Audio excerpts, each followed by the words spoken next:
اللهم ارزقنا القناعة. اللهم حببنا في صلاة الجماعة. عزیزان محترم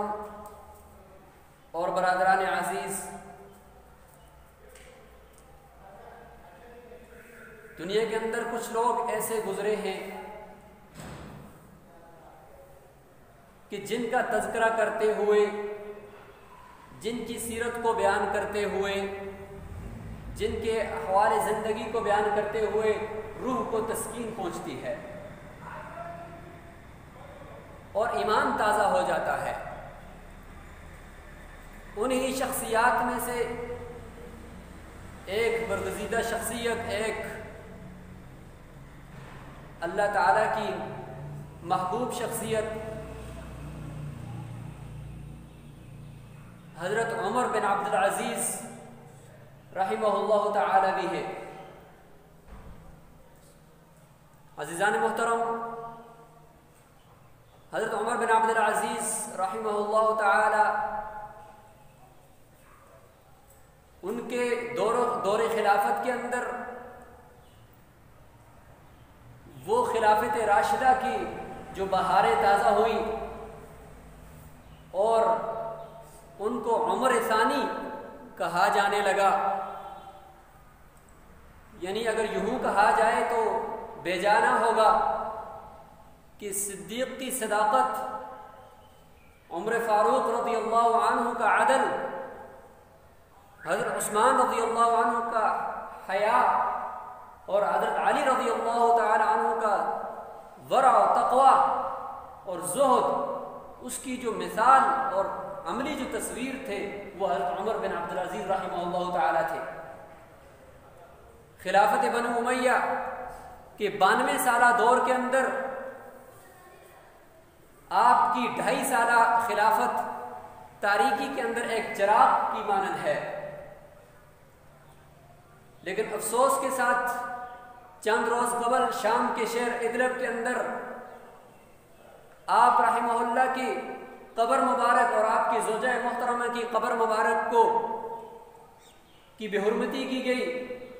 اس پہ حملہ کیا گیا، وہاں پہ آگ لگائی گئی۔ اب ایک مسلمان جب یہ واقعہ سنتا ہے، دیکھتا ہے، تو دل خون کے آنسو روتا ہے اور دل کے اندر طرح طرح کے جذبات امڑ جاتے ہیں۔ تو یہاں پر مناسب معلوم ہوا کہ اس واقعے کے پس پشت اور اس کے پس پردہ کیا اسباب ہو سکتے ہیں، لیکن ہم اگر اس کی طرف جائیں گے تو وقت بہت بیت جائے گا۔ آج ہم صرف حضرت عمر بن عبد العزیز رحمہ اللہ تعالی کی مختصر سوانح حیات، یعنی ان کی زندگی کے مختصر حالات کا تذکرہ کریں گے کہ وہ کتنی بڑی شخصیت تھی۔ عزیزان محترم، آپ نے اپنے دور خلافت کے اندر حضور صلی اللہ علیہ وسلم کی سنتوں کا جو احیاء فرمایا اور اس کو اپنا یعنی منصب بھی کام سمجھا کہ حضور صلی اللہ علیہ وسلم کی لائے ہوئے جو احکامات ہیں، طور طریقے ہیں، ان کو زندہ کیا جائے۔ حتیٰ کہ صحابی رسول حضرت انس بن مالک رضی اللہ عنہ فرماتے ہیں، ما صلیت وراء احد بعد رسول اللہ صلی اللہ علیہ وسلم، کہ میں نے رسول اللہ صلی اللہ علیہ وسلم کے بعد کسی شخص کے پیچھے نماز نہیں پڑھی، اشبہ صلاۃً، ایسی نماز کہ جو برسول اللہ صلی اللہ علیہ وسلم کے، حضور صلی اللہ علیہ وسلم کی نماز کے مشابہ نماز ہو، ایسی نماز میں نے کسی ایک شخص کے بھی پیچھے نہیں پڑھی، من ھذا الفتى، یعنی اس نوجوان یعنی عمر بن عبد العزیز کے پیچھے جو میں نے نماز پڑھی ہے، اس طرح کی نماز جو حضور صلی اللہ علیہ وسلم کے ساتھ مشابہت رکھنے والی نماز ہے، ایسی نماز میں نے کسی کے پیچھے نہیں پڑھی۔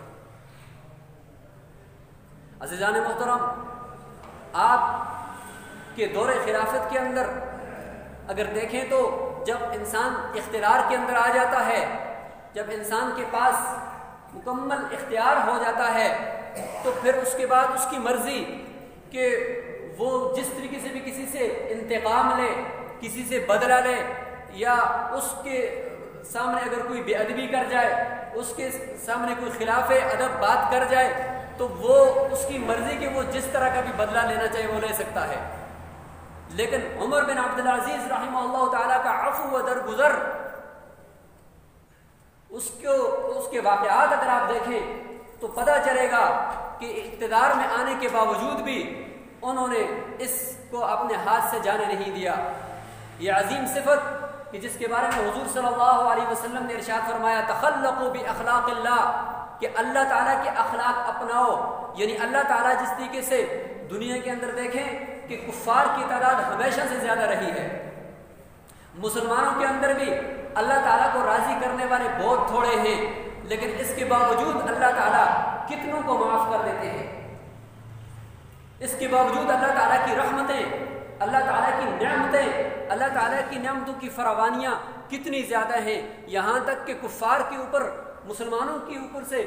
کفار کے اوپر اور زیادہ نعمتیں ہیں، تو اللہ تعالیٰ معاف کر دیتے ہیں۔ تو اسی طریقے سے حضرت عمر بن عبدالعزیز رحمہ اللہ کے معافی کے واقعات، لوگوں کو معاف کرنے کے واقعات بہت زیادہ ہیں۔ ایک مرتبہ قیلولہ کرنے کے لیے اپنے منصب سے اٹھ کر جانے لگے تو ایک آدمی ہاتھ میں کچھ قصیدہ پکڑا ہوا اور لپیٹا ہوا تھا، وہ آ رہا تھا، تو ساتھ بیٹھے ہوئے لوگوں نے ان کو یہ اندیشہ ہوا کہ شاید کہ یہ بندہ حملہ کرنے کے لیے آ رہا ہے، تو انہوں نے اس کو روکنا چاہا، تو اس نے ڈر کے مارے کہ یہ مجھے خلیفہ کے پاس جانے نہیں دیں گے، تو انہوں نے وہیں سے اس بندے نے اپنا وہ صحیفہ پھینکا اور حضرت عمر بن عبدالعزیز کے چہرے مبارک پر لگا، تو چہرے پر لگتے ہی وہاں پہ زخم ہو گیا اور وہاں سے خون بہنے لگا۔ واقعہ بیان کرنے والا کہتا ہے کہ میں گرمی کے موسم کے اندر یوں دیکھ رہا تھا کہ ان کے چہرے سے خون ٹپک رہا تھا،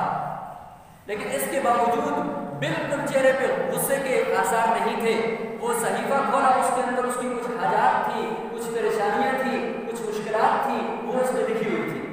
تو پڑھا اس صحیفے کو اور اپنے رعایا میں سے اپنے جو آگے ملازم تھے ان کو حکم دیا کہ اس کی ضرورتوں کو پورا کر دیا جائے۔ کتنا بڑا واقعہ ہے کہ اپنے منصب پر بیٹھا ہوا ایک خلیفہ، اس کو اس طریقے سے زخمی کر دیا جائے، لیکن غصے کے آثار بھی چہرے کے اوپر نہیں ہے۔ عزیزان محترم، تواضع اور عاجزی ایسے منصب کے اوپر آ کر فطری طور پر انسان کے اندر کچھ علو، کچھ بلندی اور کچھ تکبر کی سی کیفیت پیدا ہو جاتی ہے، لیکن آپ کی عاجزی اور تواضع کے جو واقعات ہیں اس سے کتابیں بھری پڑی ہیں۔ ایک مرتبہ کسی نے اس طریقے سے پکارا کہ اے دنیا میں اللہ کے خلیفہ، اے دنیا میں اللہ کے نائب، تو فوراً جواب دیا کہ ٹھہرو، ایسا نہیں کہو، جب میں پیدا ہوا تو میری والدہ نے میرا نام عمر رکھا ہے، تو آپ مجھے عمر کے نام سے پکارے، مجھے اچھا لگتا ہے۔ پھر جب میں نے ارادہ کیا کہ میں اپنی کنیت منتخب کر لوں تو میں نے اپنی کنیت ابو حفص رکھی ہے، لہٰذا اگر آپ مجھے ابو حفص کے نام کی کنیت سے پکاریں گے تو مجھے اچھا لگے گا۔ پھر آپ ہی لوگوں نے مجھے منتخب کیا ہے اپنا امیر، تو اگر آپ مجھے امیر المؤمنین کے نام سے پکاریں گے تو مجھے اچھا لگے گا، لیکن جو آپ نے مجھے خلیفہ کہا ہے، اللہ کا نائب کہا ہے، تو میں اس کے لائق نہیں ہوں۔ کیوں؟ اس لیے کہ اس کے لائق داؤد اور سلیمان علیہ السلام ہیں، اس کے نائب تو موسیٰ علیہ السلام ہو سکتے ہیں، اس کے نائب تو حضرت محمد رسول اللہ صلی اللہ علیہ وسلم تو ہو سکتے ہیں، باقی پیغمبر ہو سکتے ہیں، لیکن میں اس کے لائق نہیں ہوں۔ تواضع اور عاجزی کا یہ عالم تھا کہ ایک مرتبہ بانی سخت گرمی کے اندر پنکھا جو ہے ان کے اوپر جھول رہی تھی تاکہ حضرت کو نیند آ جائے اور ان کی گرمی کی شدت جو ہے وہ کم ہو جائے، تو جھولتے جھولتے وہ حضرت آرام فرما گئے اور باندی اس دوران پسینے سے شرابور ہو گئی اور اس کو بھی بہت زیادہ جو ہے وہ گرمی کی شدت محسوس ہوئی اور اس دوران اس کی بھی آنکھ لگ گئی۔ جب حضرت جاگے تو دیکھا کہ باندی پسینے سے شرابور وہ بھی لیٹی ہوئی ہے، تو فوراً اس کو جگایا نہیں، پنکھا لیا اور اس کے اوپر پنکھا جھولنے لگ گئی۔ جب وہ اٹھی تو وہ گھبرا گئی، حیرت میں ہے کہ ایک خلیفہ اور میں اس کی ادنی سی ایک ملازمہ، ادنی سی میں اس کی باندھی، لیکن وہ میرے اوپر پنکھا جھول رہا ہے